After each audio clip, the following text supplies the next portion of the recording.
Trigonometry का ये बेहतरीन क्वेश्चन, इसका सोल्यूशन आपको हैरान कर देगा।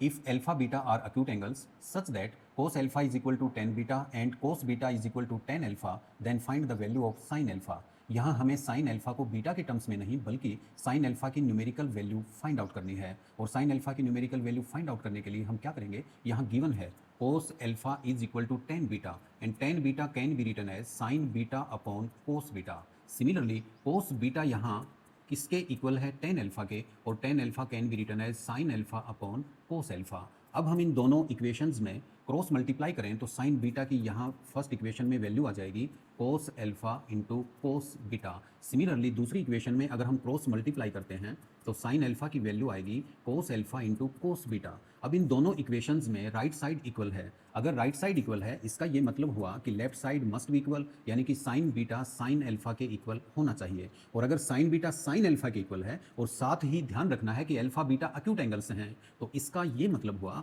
कि अल्फा बीटा के इक्वल है। अगर अल्फा बीटा के इक्वल है तो हम जो फर्स्ट एक्सप्रेशन गिवन है कि cos अल्फा tan बीटा के इक्वल है, हम इसका यूज कर सकते हैं। Now cos alpha is equal to tangent beta, और बीटा की जगह पे हम अल्फा लिख सकते हैं। This can be written as cos alpha is equal to tan alpha can be written as sin alpha upon cos alpha. अगर हम क्रॉस मल्टीप्लाई करें और इक्वेशन को सिंप्लीफाई करें तो this can be written as cos square alpha is equal to sin alpha, और cos square alpha को हम क्या लिख सकते हैं, 1 minus sine square alpha equal to sin alpha, और sin अल्फा को हम लेफ्ट साइड में ट्रांसपोज करें तो equal to 0। This can be written as, और माइनस को कॉमन ले लें तो sin square alpha plus sin alpha minus 1 equal to 0। अब ये एक क्वाड्रेटिक है sin अल्फा में, अगर हम sin अल्फा को x मान लें तो ये इक्वेशन बन जाएगी x square plus x minus 1 equal to 0, और इससे हम x की वैल्यू फाइंड आउट कर सकते हैं बाय यूजिंग क्वाड्रेटिक फॉर्मूला। और x हमने क्या अज्यूम किया है, sin अल्फा, तो sin alpha is equal to minus b का मतलब है sin अल्फा का कोफिशिएंट जो कि 1 है, minus b plus minus square root of b square यानी 1 स्क्वायर 1 होता है, माइनस 4a का मतलब है sin स्क्वायर अल्फा का कोफिशिएंट जो कि 1 है, और इंटू c जो कि माइनस 1 है, 1 into minus 1 divided by 2a का मतलब है sin स्क्वायर अल्फा का कोफिशिएंट जो कि 1 है।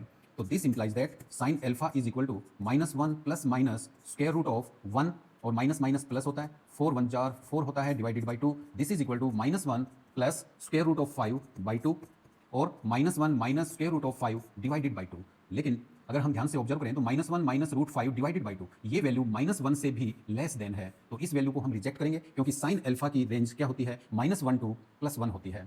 तो ये वैल्यू अगर माइनस 1 से कम है तो ये इसकी रेंज में नहीं है, यानी कि sin अल्फा माइनस 1 से लेस देन नहीं हो सकता, इसलिए इसको हमने रिजेक्ट किया। तो sin अल्फा की जो एक्सेप्टेड वैल्यू होगी वो होगी square root of 5 minus 1 divided by 2, और यही इसकी रिक्वायर्ड वैल्यू है। तो डियर स्टूडेंट्स, इसी तरह के बेहतरीन क्वेश्चंस के लिए please like subscribe your on YouTube channel Oceanic Maths in